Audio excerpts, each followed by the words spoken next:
লবণ থাকলে মরিচ নেই, মরিচ থাকলে শীতল নেই, শীতল থাকলে মোম নেই, আর মোম থাকলেও কারেন্ট নেই। তেলিয়ামুড়া মহকুমার কৃষ্ণপুর বিধানসভা এলাকার চাকমাঘাট শিবিরের বাসিন্দা পরেশ দেববর্মার পরিবারের বর্তমান অবস্থা যেন এই কয়েকটি কথাতেই ফুটে উঠেছে।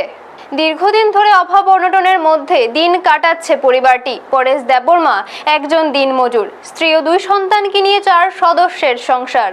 পরিবারের অভিযোগ, বহুবার আবেদন করেও তারা এখনো বিপিএল বা অন্তোদয় রেশন কার্ড পাননি।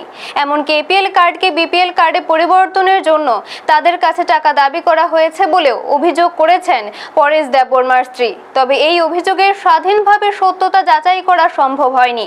ভাঙাচোরা কুড়েঘরে বসবাস করা পরিবারটির বাড়িতে বিদ্যুৎও নেই। বৃষ্টি হলেই ঘরের ভেতরে জল পড়ে। সরকারি দপ্তরে একাধিকবার আবেদন জানিয়েও কোনো সমাধান মেলেনি বলে দাবি পরিবারের। ঘটনাকে কেন্দ্র করে অভিযোগের নিরপেক্ষ তদন্ত ও প্রয়োজনীয় ব্যবস্থা নেওয়ার দাবি উঠেছে। এখন প্রশাসন কি পদক্ষেপ নেয় সেই দিকেই নজর রয়েছে। ব্যুরো রিপোর্ট, নিউজ তৎকাল 24। সমস্যা আপনাদের এখানে?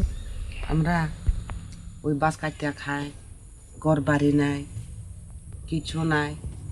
লবণ থাকলে মরিচ নাই, মরিচ থাকলে শীতল নাই, হ্যাঁ শীতল থাকলে বাড়িতে মোম নাই, কারেন্ট নাই, কিছু নাই। আপনার এই বাড়িতে এখনো বিদ্যুৎ নাই, কারেন্ট নাই? কারেন্ট লাইন দিছে না? আমার কারেন্টই নাই। অহন 100 টাকা কেজি লিটার কেরোসিন রেশনে লইয়া লইয়া জ্বালাইতে লাগে, কিছু নাই। আপনার রেশন কার্ড কি রেশন কার্ড? এপিএল না BPL? APL. BPL ration card দিছেন আপনারা? খুব কইছে এটা অন্তত এটা কত গেলে 10,000 20,000 টাকা খুঁজে। কেডা কে আরে খুঁজে? ছয়টা কথাই কইবে আর কি কিটা কে খুঁজে টাকাটা? যদি ওই কম্পিউটার হেরাই হোক, যারা লেখাপড়া করেনি, আমার তো জানে তো, আমরা তো বুকা মানুষ, চোখ থাকলে অন্ধ, দেখলে ওই জানে না। কার কাছে গেছিলেন বিপিএল কার্ডের লেগে? গেছে অনেক জাতেই গেছে, আমি খোঁজ করছি। টাকা কে খুঁজে? হেরাই খুঁজে, আমি এরকম করে দিব, আমরা এমনি এমনিতেও এমনি সেমনি করো কর। আমার কাছে নাই মানুষ, আমি কোথায় দিব? তাহলে থাকুক, আমি এমনি করে থাকবো, কষ্ট। সরকারি ঘর পাইছেন নি?